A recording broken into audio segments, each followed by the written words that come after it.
I love how like a few videos ago I was like, I desperately need the fan on, it's hot, and now I'm in a jumper. Also, I finally get to wear my Literally Dead book club merch.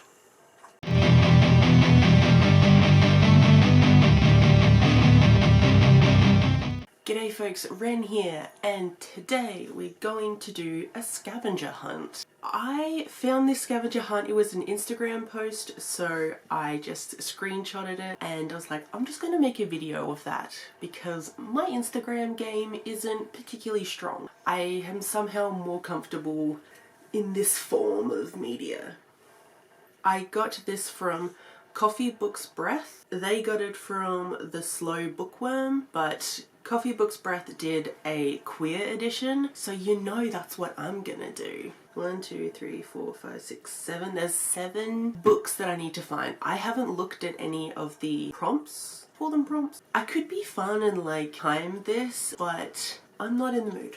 I only have so much energy that I can put towards this video, and like at least 25% of my energy went into putting on lipstick. Anyways, okay, we will start. So 7 books, all queer. Number 1, a book with a colour in the title. I'm stumbling at the first hurdle.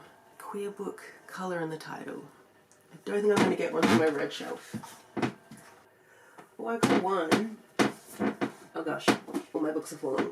I have 1. Is there any more? Yeah, wow, this is not going well. The Black Flamingo by Dean Atter. I read this last year? I think I read this last year and I gave it 5 stars. This was great. This was definitely the type of novel in verse that I'm really interested in. I loved the way that Dean Atter crafted this story of this young boy's life. It starts when he's really young and goes all the way through him going to college, and it's about him trying to find himself and trying to find out where he belongs, and then he eventually finds drag.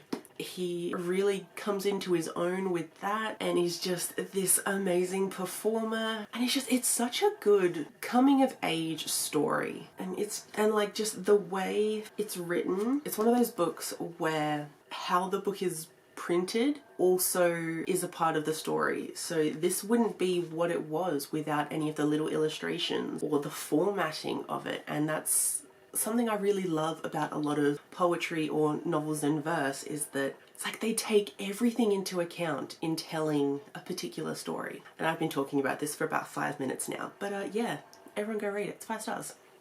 So, Black, a book with enemies to lovers. I have 1 in mind. I have 2 in mind. 3-ish in mind. I'm gonna get a couple. My little stack. They're not all technically enemies to lovers, but I shall explain. So we have The Henna Wars by Adiba Jaigirdar. I'm obsessed with Adiba Jaigirdar. I love everything that she's written, that I've read so far. I've only read 2 of her books, but she's just come out with 2 more books and I desperately want to read them. In The Henna Wars, the enemies to lovers aspect of it is there are these 2 girls that are taking part in some kind of like school project where you have to like have like a fake business and like run it and that type of thing. Both of these girls end up doing henna. Only one of the girls, it's like a part of her culture, whereas the other one, it's not part of her culture. And so there is a definite animosity there because it's just the girl that has this as part of her culture. She's like, why don't you understand that what you're doing is like cultural appropriation? And the other girl's like, oh, you know, it's not anything bad like that. So there is definitely a lot of tension between the 2, but like they sort it out in the end and they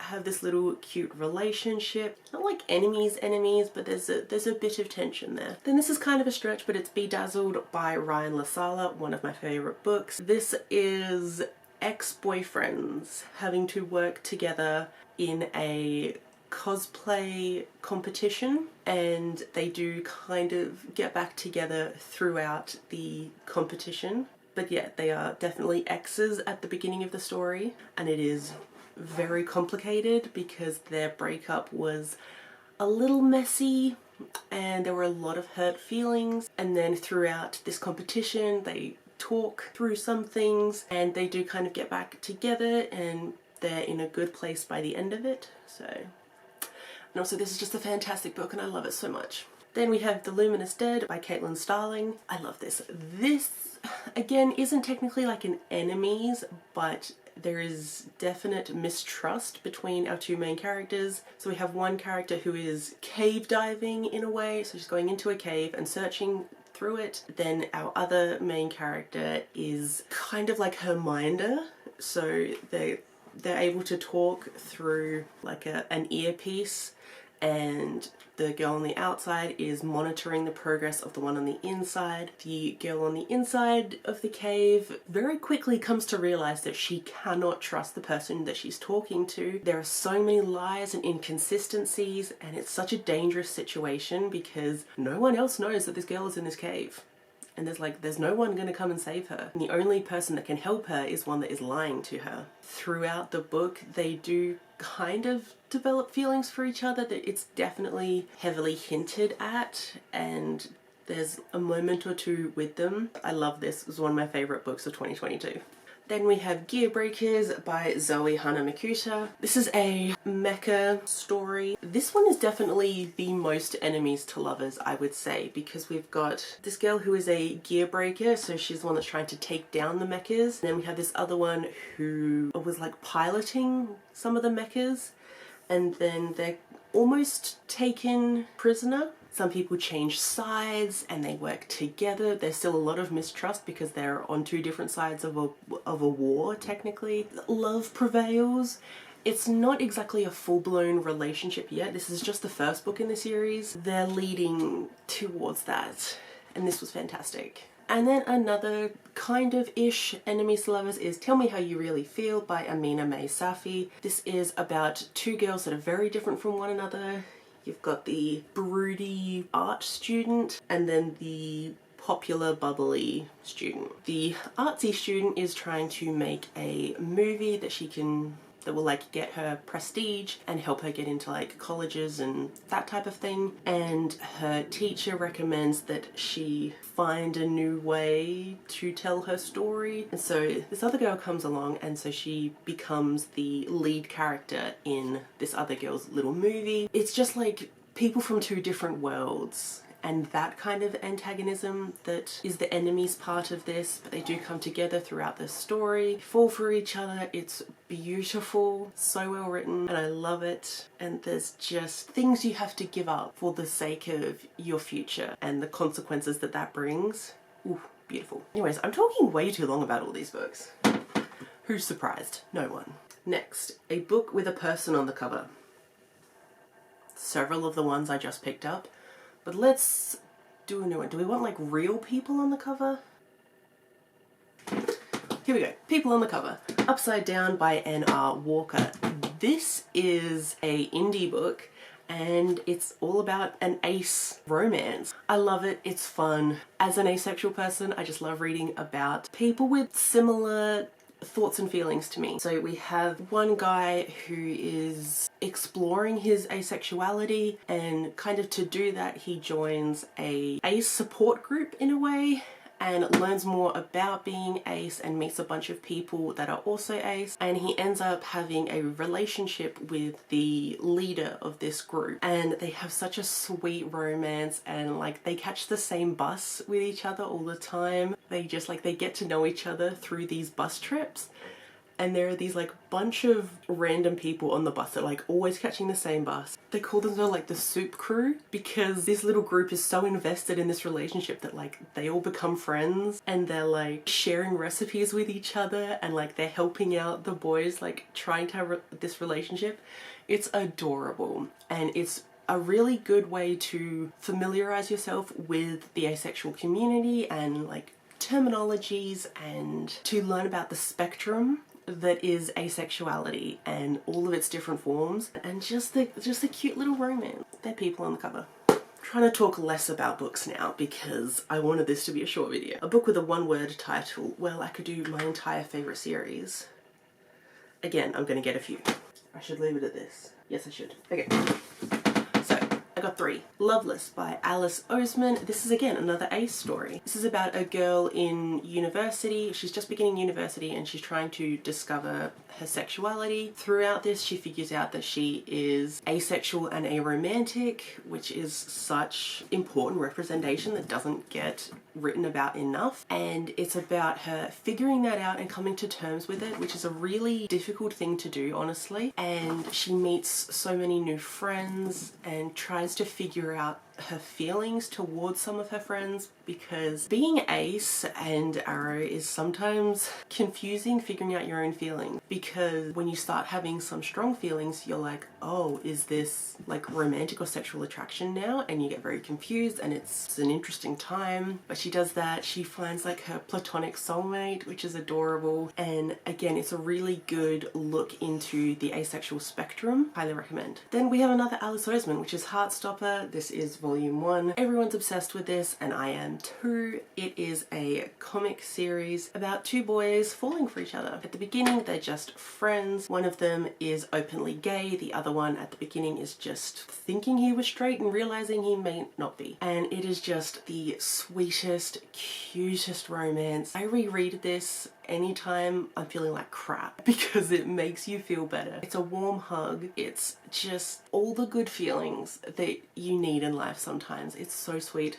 I adore it. And then of course we have Wolfsong by TJ Klune, my favorite book of all time. This is my everything. This is found family, queer werewolves at its finest. It'll make you cry, it'll break your heart, put it all back together, break it again, and then put it back together again. It's amazing. It is about this family of werewolves and this human boy that lives down the street. Everyone has daddy issues, but they try to heal with the power of found family. Just the pack dynamics are everything, because it's just everyone trying to take care of each other and just being so loyal to each other that it makes you cry. And then we do have a romance at the center, and again it's just people trying to take care of each other and everything is sweet and cute, and this spans like 10 years. So you get like a lot of time with these characters, you grow with them, they're adorable. I could talk about this for a really long time, but I'm trying really hard not to. Also, look at those sprayed edges. If you haven't read this yet, go and read it. It's everything. A book with 4 words in the title. 4 words. Haha, hang on. We're gonna go with 2.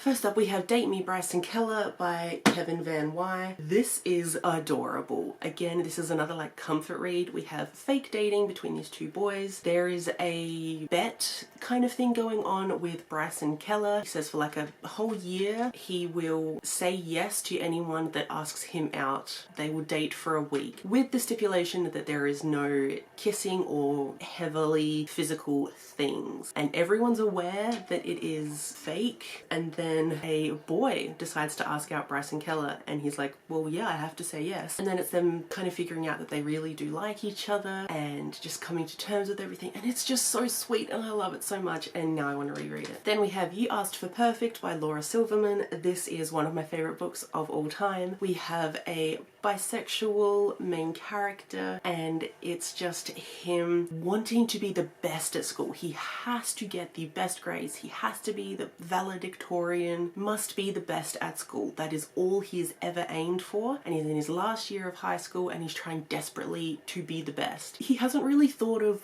what to do after. Once you be the best at high school, then what? And he has to figure that out. He also has anxiety, so him trying to be the best at everything is kind of soul destroying sometimes, and he is just struggling with who he is and who he wants to be because he hasn't taken the time to figure that out, because it's just been focusing on being the best. And there's just such great family moments, and just, oh, I love this little family, and the relationship is really cute and the friendships are really great, and there is Jewish representation in this as well, which was really great to see, because this boy is going to his rabbi and being like, I am struggling, and the rabbi tries to help, so it's really, really great. I love this book so much. A book you haven't read yet. Okay. Shall we pick from... This entire shelf is all queer. What's one I'm desperate to read? I mean, all of them. Okay. 16 Souls by Rosie Talbot. Look at this cover. Is that not amazing? I'm desperate to read this. It is queer. It is disability rep in some way, I think I heard. But it is about a 16-year-old kid who can see ghosts, but there is some kind of evil being that is taking the ghosts. And he teams up with a seer and a ragtag group of spirits. I love ragtag groups, they're amazing. And yeah, romance ensues between the two boys. I'm here for it. Last one, a 5-star read. Any of the books that I have been talking about? What haven't I talked about yet? All of these 5-star reads. I feel like I need to do a favorite queer books video because I have so many. Apart from all the ones that I've already talked about that are my favorites, I have House of Hollow by Crystal Sutherland. I only just read this last month and I'm obsessed. It is Goblin Core vibes at its best. We have a bisexual main character who was taken when she was a child along with her sisters, but they came back different. They have this creepy kind of bond with each other. They can do things that normal people aren't able to do. And then one of the sisters goes missing, so the other two have to try and find her. And there is some magical creepiness happening and it's amazing. We have The Boy from the Mish by Gary Lonesborough. This is a Indigenous story and it's about two Indigenous boys. One of the boys has to stay with the other boy over Christmas. They just develop a friendship with each other. It's very day in the life. There's nothing huge happening. It's just these two boys getting to know each other and they end up falling in love with each other. It's just so cute and I've never read a more Australian story than this. And it's beautiful, absolutely beautiful. I read this all in one day. I could not put it down. Okay, we have Darius the Great is Not Okay by Adib Khorram. I love this book so much. I read it in a single day, couldn't put it down. Then I did a reread, read it in a day, couldn't put it down. It is about our main character feeling very isolated when he's at home in America, and then he goes to Iran with his family to visit more family, and again he feels isolated there because in America he feels too Persian, but then in Iran he feels too American. Feels like he can't fit in anywhere, and he also has depression, which he really struggles with, and just the depression rep in this is phenomenal. He has a really rough relationship with his father, so that's really prominent in this, and he makes a new friend in Iran. They become really close. It is not a romance between those two. In this book, Darius is never explicitly queer. In the second book, he definitely is. He's very much come to terms with all of that. But in the first book, it is heavily hinted at. So just know that yes, he is queer. It's just not talked about in this one very much. The depression representation is everything. Then we have Boyfriend Material by Alexis Hall, my second favorite book of all time. Fake dating at its best. It is about these two main characters that both decide to enter into a fake relationship for, you know, some not realistic reasons, but that's the fun of fake dating. And honestly, the banter between these two is everything. We have one character who is very prim and proper and put together, but is also a huge disaster gay. Like, boy does he not have his life together, but he likes to appear like he does. And then we have another character who is very much a disaster gay and lets everyone know. But it is kind of about them figuring out that yes, they do have feelings for each other, and they both kind of grow in their own way through their relationship. So one of our characters kind of is able to get a bit more of a backbone and relax a little bit, whereas the other one kind of takes control of his life a little bit more. And it's so funny, so funny. There is also found family elements going on here, and just the banter, guys. The banter is everything. Then we have The Other Boy by MJ Hennessy. This is a middle grade trans story about this trans boy who he's kind of always been a boy at this school, and he plays baseball and he has such a great group of friends, and he is going through the medical process of transitioning and the struggles that he has with that because his parents are divorced and his mother is very much on his side, but his father still clings to the daughter that he really never had but he thinks that he had. And so that's really hard to, you know, get through.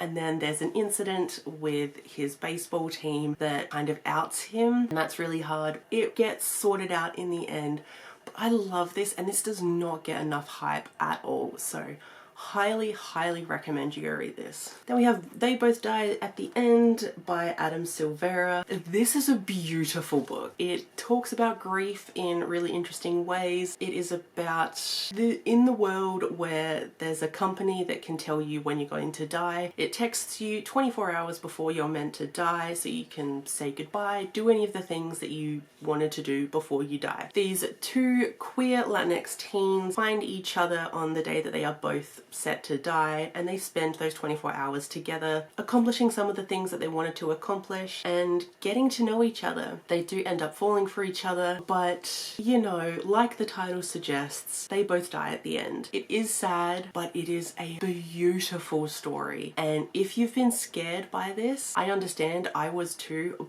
but highly recommend. It's a great story. Please pick it up.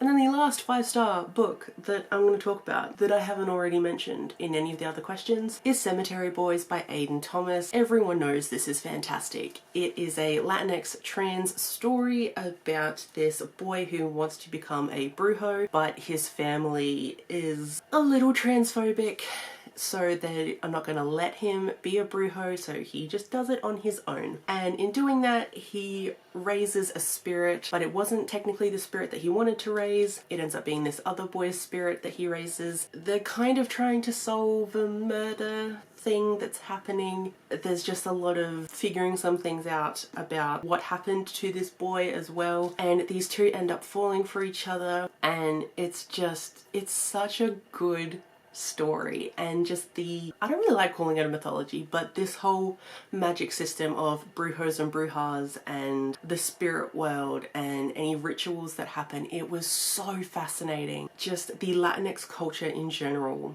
that was throughout this was beautiful, and just these boys, they're really cute, and I desperately want to reread this now. Apparently we're getting a sequel. Anyways, that was the Scavenger Hunt Queer Edition. Everyone go check out the Instagram. I will leave the Instagram below that I got these questions from. If you want to do it, please do it. Let me know. I just want queer books. You don't have to do a queer edition, but I did and it was fun. Am I gonna tag people? I will. I'm gonna tag a few people. But if you see this and you want to do it, go do it. It's a fun time. I'm going to tag Meredith, Sasha, Kirsty, Eliza, and who else do I want to tag? And Zoe. Have fun doing a bookish scavenger hunt. If you make it queer, that'll be great, but you don't have to. But yeah, if anyone else wants to do this, go ahead. Have you read any of these books? If you have, let me know. I just want to talk about queer books all the time. And basically all of these are in my favorites list. I love all of these books so much. They're amazing. If you haven't read any of them, I highly recommend every single one. They are fantastic. Just thank you so much for watching, and I will see you in my next one. Bye.